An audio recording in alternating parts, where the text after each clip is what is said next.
주의 은혜로 올 한 해 평안하시고 행복하시기를 주의 이름으로 축복합니다.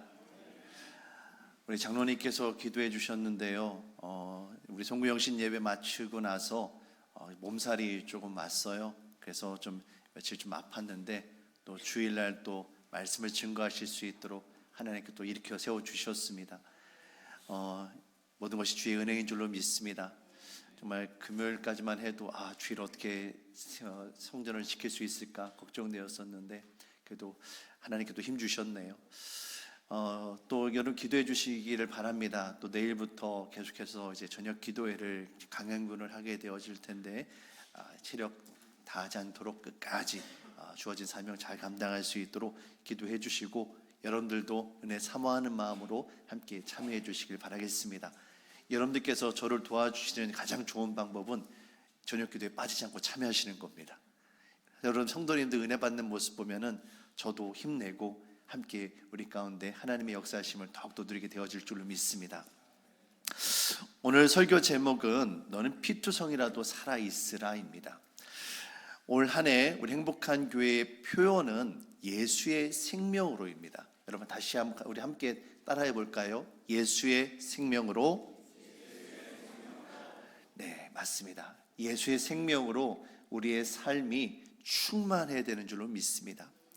단지 우리가 예수 그리스도의 은혜로 말미암아 죄 용서함 받고 구원받는 것으로, 심판을 피하는 것으로 끝나는 것이 아니라 정말 주의 은혜와 생명으로 날마다 충만해져서 그 은혜가 자라나고 귀하게 열매 맺고 정말 놀라운 능력으로 우리가 살아가야만 합니다.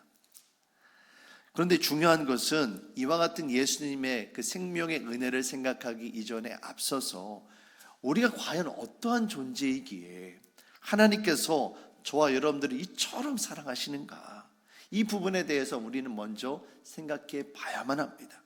우리가 과연 하나님의 사랑과 은혜, 예수님의 그 십자가 죽으심의 은혜를 받아 누리기에 합당한 존재인가?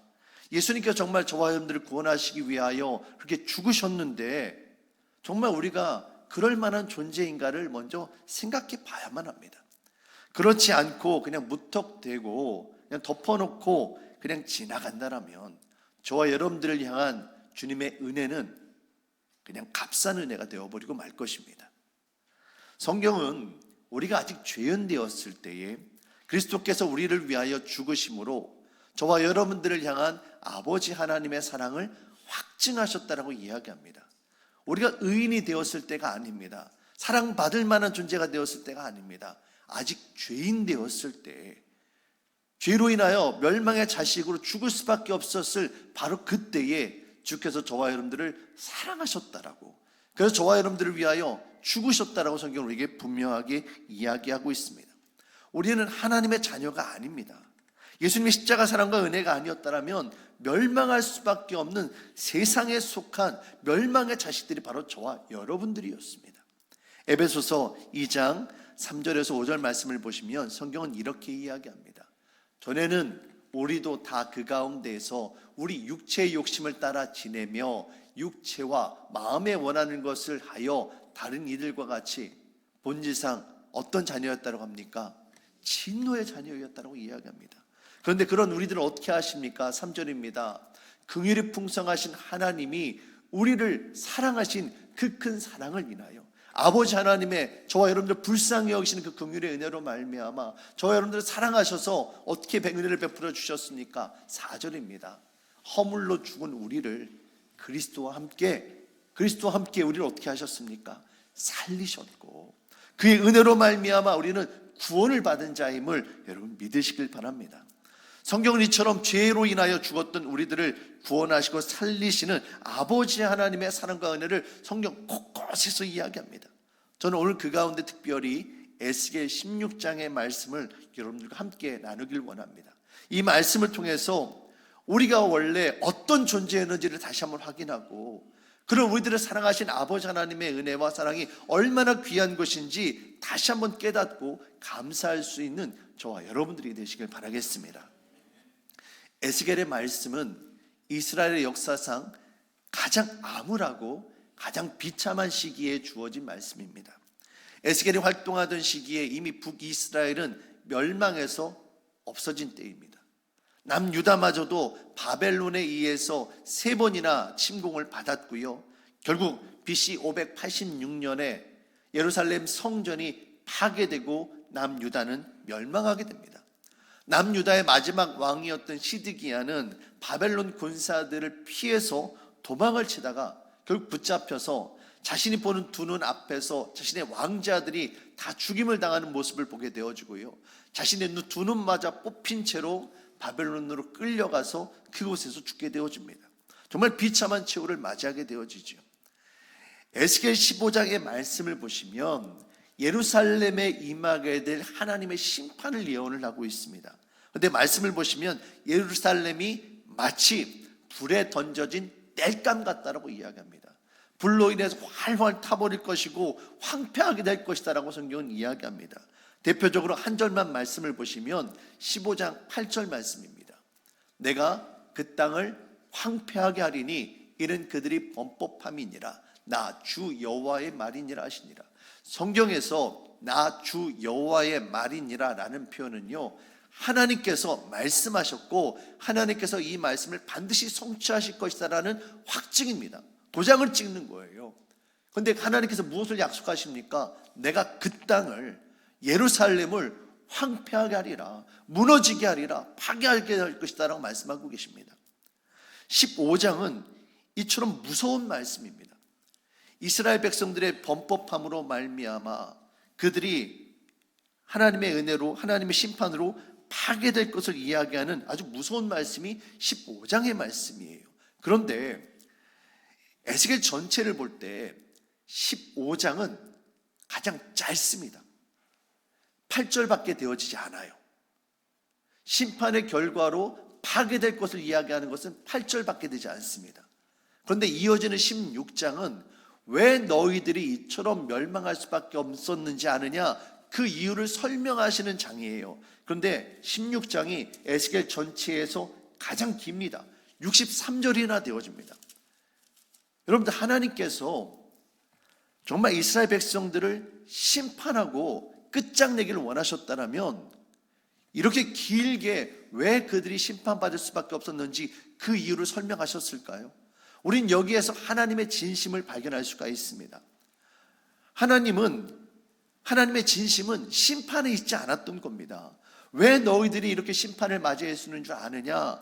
너희가 이렇기 때문이다. 그러니 제발 이걸 깨닫고 어떻게 하라는 겁니까? 돌아오라는 겁니다. 나는 너희들을 회복하길 원하고 나는 너희들을 살리기 원한다. 그러니 나의 진심을 알고 제발 돌아오길 원한다라는 마음이, 이 아버지 하나님의 진심이 에스겔 16장에 담겨 있는 겁니다. 자, 그러면 에스겔 16장에 담겨 있는 아버지 하나님의 진심은 어떤 마음일까요? 함께 말씀을 통해 살펴보도록 하겠습니다. 먼저 1절과 2절 말씀입니다. 우리 1절, 2절 말씀 같이 함께 읽도록 하겠습니다. 또 여호와의 말씀이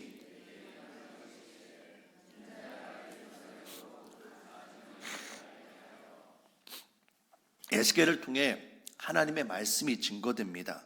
말씀은 곧 하나님의 의지이며 하나님의 방법입니다. 하나님께서는 예루살렘으로 대표되는 이스라엘 백성들로 하여금 지금 깨닫기를 원하세요. 알기를 원하십니다. 근데 무엇을 알기를 원하셨습니까? 가증한 일을 알기를 원하십니다. 곧 이스라엘 백성들이 얼마나 가증한 존재인지, 얼마나 하나님 앞에 죄악된 존재인지, 하나님의 은혜로부터 먼 존재인지를 알기를 원하셨던 겁니다. 계속해서 3절 말씀을 보시면 이르기를 주 여호와께서 예루살렘에 관하여 이같이 말씀하시되 내 근본과 난 땅은 가나안이요 내 아버지는 아모리 사람이요 내 어머니는 헷 사람이라 라고 이야기합니다. 사람에게 있어서 근본, 고향, 아버지, 어머니, 그의 출신을 이야기합니다. 그의 기원을 이야기합니다. 근데 그 기원이 어디입니까? 가나안이라고 이야기합니다. 내 아버지는 아모리 사람이고 내 어머니는 헷 사람이라고 이야기해요. 여호수아와 이스라엘 백성들이 가나안 땅을 점령할 때 물리쳤던 7 족속들 가운데 가장 우상 숭배가 심했던, 그래서 하나님의 진노가 임했던 민족이, 대표적인 민족이 바로 아모리 족속이고 헷 족속이에요. 지금 하나님께서 하시는 말씀이 너희가 거룩한 민족이라고 이야기하는데 아니다라는 겁니다. 너의 근본, 너의 밑바탕이 뭔지 아느냐? 우상 숭배하는 가나안 민족들, 하나님의 심판으로 말미암아 멸망받을 수밖에 없었던 아모리 족속, 헷 족속과 별반 다를 바가 없다라는 겁니다. 똑같은 존재라는 거예요. 너희들이 이처럼 하나님의 진노로 인하여 심판받을 수밖에 없는 존재다라고 말씀하고 계십니다. 그리고 더 나아가서 이 죄로 인하여, 우상 숭배로 인하여 우리 인간이 얼마나 비참한 상황 가운데 처했는지, 얼마나 절망적인 상황 가운데 전해졌는지 4절부터 5절까지 구체적으로 이야기하십니다. 자, 말씀 함께 보시죠. 내가 난 것을 말하건대 내가 날 때에 내 배꼽줄을 자르지 아니하였고 너를 물로 씻어 정결하게 하지 아니하였고 내게 소금을 뿌리지 아니하였고 너를 강보로 싸지도 아니하였으니 5절입니다. 아무도 너를 돌보아 이 중에 한 가지라도 내게 행하여 너를 불쌍히 여긴 자가 없었으므로 내가 나던 날에 내 몸이 천하게 여겨져 내가 들에 버려졌느니라. 3절 말씀이 죄악된 우리 인간의 근본을 보여준다라면 4절과 5절의 말씀은 그로 인하여 우리에게 찾아온 비극적인 결과가 무엇인지를 보여주는 말씀으로 이해할 수가 있습니다. 한 아이가 태어났는데요, 탯줄이 잘려지지 않고 어머니의 자궁에서 빠져나오면서 몸에 남아있는 그 양수나 핏물들이 깨끗하게 씻겨지지 않은 겁니다. 소금으로 정결하게 되지도 못했고요, 강보에 싸서 보호받지도 못했습니다. 태어나자마자 어느 누구의 돌봄도 받지 못하고 그냥 들에 버려진 겁니다. 내 몸이 천하게 여겨져서 버려졌다고 합니다. 아이 부모도 세상에 어느 누구도 아이가 살기를 원하지 않았습니다. 그냥 죽도록 내버려둔 겁니다. 세상에 이런 부모가 어디 있습니까? 세상에 태어난 모든 생명은 존귀한 존재입니다. 그런데 이 존귀한 존재가 그냥 버려져서 죽기를 바라고 있는 겁니다. 이것이 바로 세상의 죄악 가운데 멸망의 자식으로 태어난 우리들의 운명입니다. 하나님 아버지의 사랑과 예수 그리스도의 십자가 은혜가 없다면 우린 이처럼 세상에서 버려져서 죽을 수밖에 없었던 그런 존재들이라는 겁니다. 말씀을 다시 한번 차근차근 하나 보시면, 첫 번째로 내가 날 때에 내 배꼽줄을 자르지 아니하였다라고 이야기합니다. 탯줄은 아이가 엄마 뱃속에 있으면서 엄마로부터 양분을 받는 그런 생명선입니다. 그런데 엄마 뱃속에 있을 때는 필요하지만 엄마 밖으로 나오게 되어지면 이게 끊어지고요, 잘라줘야만 합니다. 그런데 이것을 자르지 않고 그냥 놔뒀다라는 것은요, 영적으로 이해를 한다면 그 인생이 모체에게서 떨어지지 않고 분리되지 않고 붙어있는 인생이라는 의미가 됩니다. 신생아는 태어나면 탯줄을 잘라줘야 돼요. 그렇지 않으면 독립된 인격체로 살아갈 수도 없을 뿐만 아니라 그 탯줄을 통해서 감염이 일어나게 되는 겁니다. 구약의 관점에서 볼 때 이스라엘 민족의 나라의 태동을 출애굽으로부터 봅니다. 야곱과 그의 12아들들이 애굽에 정착할 때만 해도 그들은 그냥 한 가정이었습니다. 가문이었습니다. 하지만 여호와 하나님의 은혜로 애굽에서 빠져나올 때 비로소 그들은 하나의 커다란 국가, 나라를 이룰 수가 있었습니다. 그런데 애굽을 빠져나왔지만 정작 이스라엘 백성들은 어떻습니까? 여전히 애굽을 그리워합니다.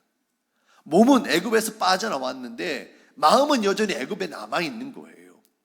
아이가 엄마에게 자꾸만 먹을 것을 구하듯 이스라엘 백성들은 애굽에서 즐기던 먹을 것을 모세와 여호와 하나님 앞에 계속 불평불만을 하면서 그것들을 요구합니다.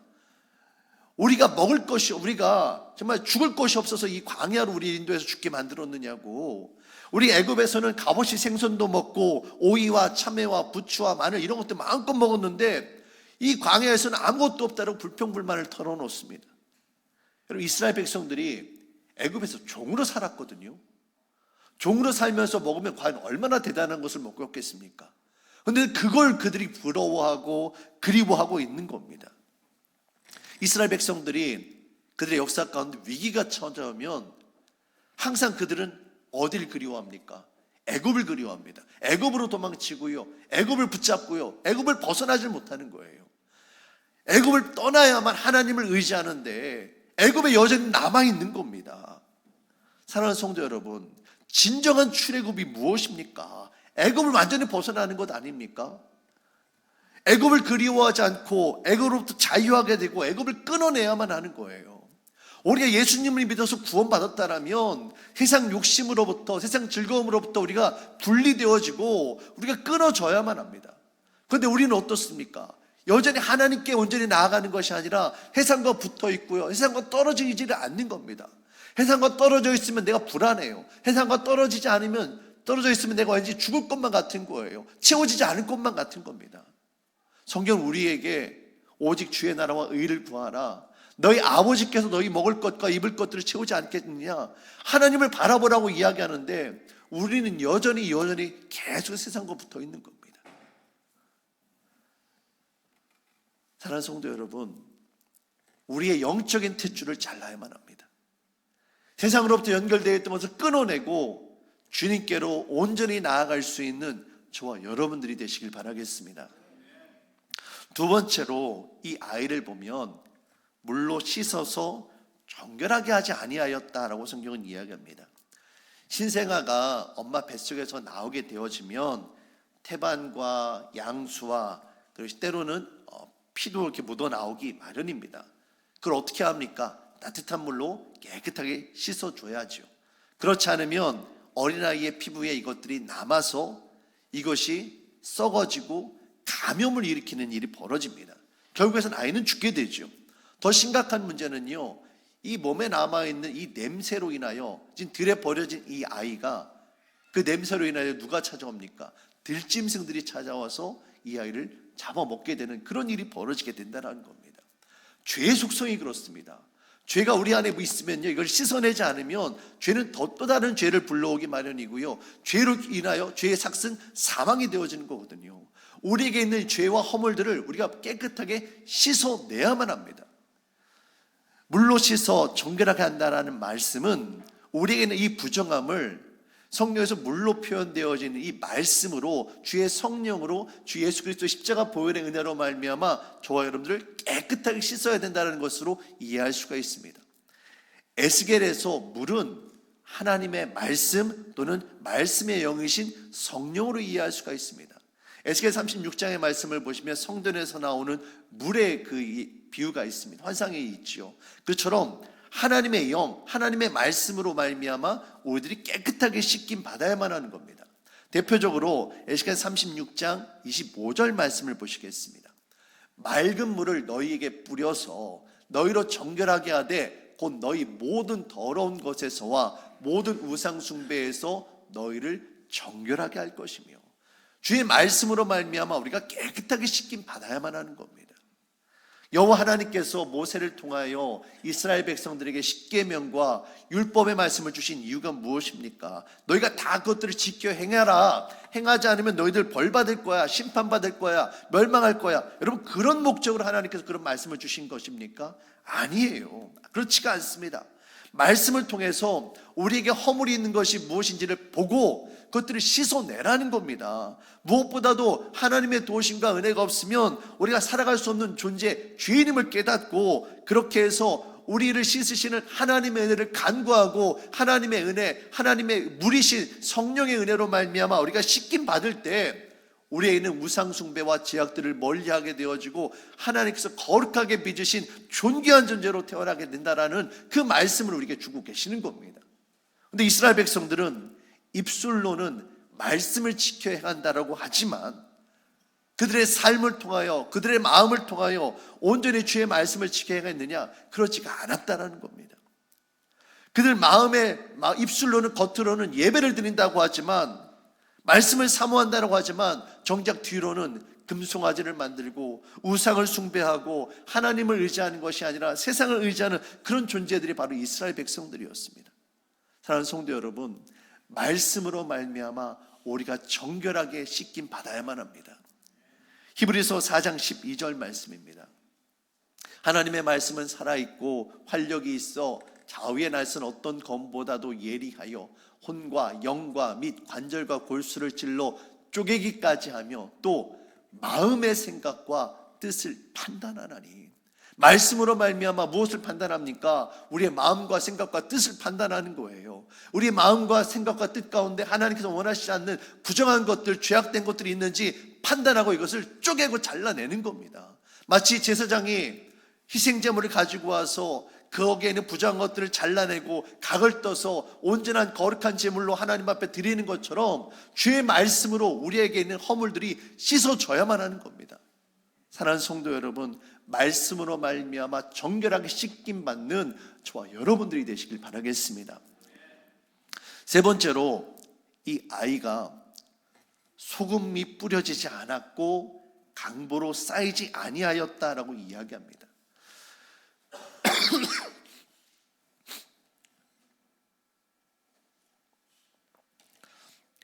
고대 근동에서는 아이가 태어나면 탯줄을 잘라주고요, 물로 아이를 깨끗하게 씻긴 후에 고운 소금으로 또는 소금물로 아이의 피부를 닦아주는 관습이 있었다고 합니다. 이처럼 소금으로 씻어주면 이 소금이 천연 방부제, 천연 소독제 역할을 해서 아이 피부에 남아있는 세균들을 씻어주고 염증을 방지한다는 거죠. 그리고 이 강보로 싸서 이 아이를 지켜주는 겁니다. 보호해주는 겁니다. 그리고 여성분들은 아시겠습니다만 아이가 태어난 후에 산파라든지 간호사분들이 아이를 이렇게 깨끗하게 씻기고 이제 강보에 싼 다음에 그 다음에 엄마 품에 안겨줘요. 엄마 품에 안습니다. 강보에 쌓였다라는 것은요, 강보에 이 아이를 싼다라는 것은요, 이제 이 아이는 내 아이라는 거예요. 내가 이 아이를 책임지고 이 아이를 돌보겠다라는 겁니다. 근데 이 아이는요, 소금으로 소금으로 씻기지 받지도 못했고요, 정결하게 되지도 못했을 뿐만 아니라 강보에 쌓이지를 못한 거예요. 이 이야기는요, 어느 누구도 이 아이를 돌보겠다고 나선 사람이 없다라는 겁니다. 필요 없는 존재라고 그냥 버려진 존재라는 거예요. 너는 무가치한 존재다. 그렇게 버려진 아이가 바로 이 아이였다는 겁니다. 지금 이스라엘 백성들의 상황을 보면 마치 이와 같았습니다. 세상 어느 누구도 이 버려진 아이와 같은 이스라엘 백성들을 도울 수 있는 사람들이 아무도 없었던 겁니다. 당대 최고의 군사력을 가진 바벨론이라고 하는 외세의 침략 앞에 이들을 지켜줄 이들이 아무도 없습니다. 이스라엘 백성들은 애굽을 의지했지만 애굽은 이들을 도와주지 않았습니다. 오히려 이 위기를 기회 삼아 자신들의 유익을 취했지 이스라엘이 패망하든 전혀 상관하지 않았어요. 여러분, 오늘날 사실 우리들도 별반 다르지 않습니다. 우리가 여러 사람들과 가정과 직장에서 사회 가운데 살아갑니다. 하지만 여러분들, 정말 힘들고 어려울 때 우리 인간은 외로움을 고백합니다. 주변에 아무도 도와주는 사람이 없어서 철저한 외로움을 경험할 때가 정말 인생 가운데 수없이 많이 찾아옵니다. 내가 정말 도움이 필요해서 손을 내밀지만 내가 너를 책임져 주겠다라고, 내가 너를 도와주겠다, 내가 너를 지켜주겠다라고 하는 이가 아무도 없다라는 거예요. 하지만 그런 우리들을 찾아오신 이가 있습니다. 누구이십니까? 바로 예수님이세요. 예수님께서 인간의 몸을 입고 우리 가운데 찾아오셔서 내가 너를 지켜주겠다라고, 내가 너와 함께 하겠다라고 말씀해 주고 계시는 겁니다. 오늘 본문 6절 말씀해 보시면 이처럼 우리를 살리시는 아버지 하나님의 마음이 너무나도 잘 나타나 있습니다. 6절 말씀 우리 같이 함께 읽도록 하겠습니다. 내가 내 곁으로 지나갈 때에 그가 되어 발짓하는 것을 보고 내게 이르기를 너는 피투성이라도 살아있으라. 다시 이르기를 너는 피투성이라도 살아있으라 하고. 아멘. 갓난아이가 들에 버려져서 이제 굶어 죽거나 들짐승의 먹이로 죽을 수밖에 없는 그런 상황이었습니다. 그런데 하나님께서 이 아이를 본 거예요. 이 아이가 발짓하는 것을, 움직이는 것을, 살아있는 것을 보신 겁니다. 그리고는 말씀하십니다. 너는 피투성이라도 살아있으라. 다시 말씀하십니다. 너는 피투성이라도 살아있으라. 너는 피투성이에 불과하고 너는 가진 것이 아무것도 없고 너는 부정한 존재이지만 그럼에도 불구하고 내가 명령한다. 너는 살아있으라. 주께서 2번 명령하신 것은요, 내가 너를 살아있게 하겠다, 내가 책임지겠다, 내가 반드시 그렇게 이루겠다라고 주께서 약속해 주시는 겁니다. 버려진 이 아이에게는요 아무런 희망도 없었습니다. 그런데 이제 하나님이 이 아이의 희망이 되어주시는 거예요. 하나님이 그의 아버지가 되어주시고 어머니가 되어주시고요, 심지어는 더 나아가서 이 아이의 신랑이 되어주십니다. 7절 말씀을 보시면 여호와 하나님께서 이 버려진 아이를 들의 풀같이 풍성하게 많게 하겠다고 하십니다. 그리고 이어서 얼마나 놀라운 은혜를 베풀어 주시는지 구구절절에 나와 있어요. 8절 말씀을 보시면 내가 내 곁으로 지나며 보니 내가 사랑을 할 만할 때라, 사랑을 할 만할 때라 결혼할 때가 되었다라는 겁니다. 그래서 어떻게 합니까? 내 옷으로 너를 덮어 너를 덮어 벌거벗은 것을 가리고 내게 맹세하고 언약하여 너를 내게 속하게 하였느니라. 나 주 여호와의 말이니라. 부모로부터 사랑받지 못해서 버려진 이 아이를 하나님께서 사랑해 주시는 거예요. 그 부끄러운 것을, 벌거벗은 것을, 나는 부모에게 버려진 존재다, 나는 세상 가운데 아무것도 없는 존재다라는 그 자신의 그 낮은 자존감을 주께서 덮어주시는 겁니다. 더군다나 고대 근동에서 옷으로 덮는 이 행위는요 청혼을 의미합니다. 하나님께서 이 버려진 아이에 불과했던 이 예루살렘을 아내로, 신부로 삼고 계시는 거예요. 그러면서 언약의 말씀을 주십니다. 너를 내게 속하게 하겠다. 너는 나의 자녀고 나의 신부고 내가 너의 인생의 모든 것을 책임지겠다라고 말씀해 주십니다. 계속 그 9절 말씀입니다. 아이의 부모는요 아이를 씻어주지도 않고요 소금도 씻어주지 않고 강보도 싸지 않았는데 하나님께서 이렇게 말씀하십니다. 내가 물로 내 피를 씻어 없애고 내게 무엇을 바른다고 합니까? 기름을 바른대요. 여러분, 기름은요 아무에게나 바르는 게 아니에요. 존귀한 자, 영화로운 자, 귀한 자에게 바르는 겁니다. 하나님께서 저와 여러분들을 존귀한 자로, 영화로운 자로 향기롭게 만들어 주신다라고 약속해 주고 계십니다. 결정적으로 13절과 14절 말씀을 보시면 이렇게 말씀하십니다. 이와 같이 내가 금, 은으로 장식하고 가는 배와 모시와 수 놓은 것을 입히며 또 고운 밀가루와 꿀과 기름을 먹음으로 극히 곱고 형통하여 어떤 지위에 올라가게 한다고 하십니까? 왕후의 지위에 올리신대요. 여러분, 부모가 버렸어요. 죽을 수밖에 없던 존재였어요. 근데 그런 존재를 하나님께서 신부 삼으시고 세상의 왕으로 왕후의 지위까지 올려주시는 겁니다. 계속 14절 말씀을 보시면 내 화려함으로 말미암아 내 명성이 이방인 중에 퍼졌음은 내가 내게 입힌 영화로 내 화려함이 온전함이라. 하나님께서 기름 부으셔서 영화롭게 만드시고 그 화려함이 온전합니다. 부족함이 없다, 완벽하다라고 말씀하시는 겁니다. 마치 하나님께서 세상을 창조하시며 온 천지 만물을 보시고 보기에 좋았더라라고 말씀하시는 것처럼 저와 여러분들을 바라보시면서 아름답다, 온전하다, 보기 좋다라고 말씀하고 계시는 겁니다. 사랑하는 성도 여러분, 이것이 바로 저와 여러분들을 구원하신 우리 아버지 하나님의 사랑과 은혜입니다. 주님의 은혜가 아니었다면 우리는 이처럼 버려진 아이처럼 피투성이가 되어서 죽을 수밖에 없었던 그런 존재였습니다. 멸망의 자식으로 태어나 죄의 결과로 인하여 심판받아 죽을 수밖에 없었던 우리들을 주님의 십자가 보혈로 말미암아 저와 여러분들을 씻어주셨고 주님의 자녀 삼아 주셨고 존귀한 자로 거룩한 백성으로 삼아 주셨음을 믿으시길 바랍니다. 그런데 우리는 이와 같은 은혜를 너무나도 쉽게 생각하고 너무나도 쉽게 잊어버리고 살아가고 있습니다. 우리가 예수의 생명으로 충만하길 원하는데 이 은혜가 얼마나 귀한 것인지 다시 한번 깨닫고 주님 앞에 간구할 수 있는 저와 여러분들이 되시길 바라겠습니다.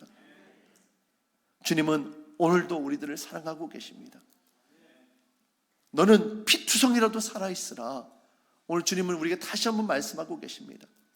우리가 주님 앞에 피투성인 존재를 고백하며 나아갈 때 우리 살리시는 아버지 하나님의 은혜가 반드시 임하게 되어질 것입니다.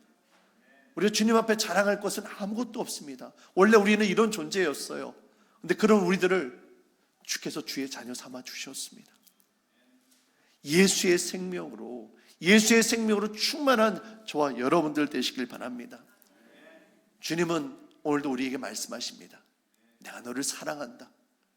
내가 너를 아름다운 존재로, 영화로운 존재로 만들어 주겠다.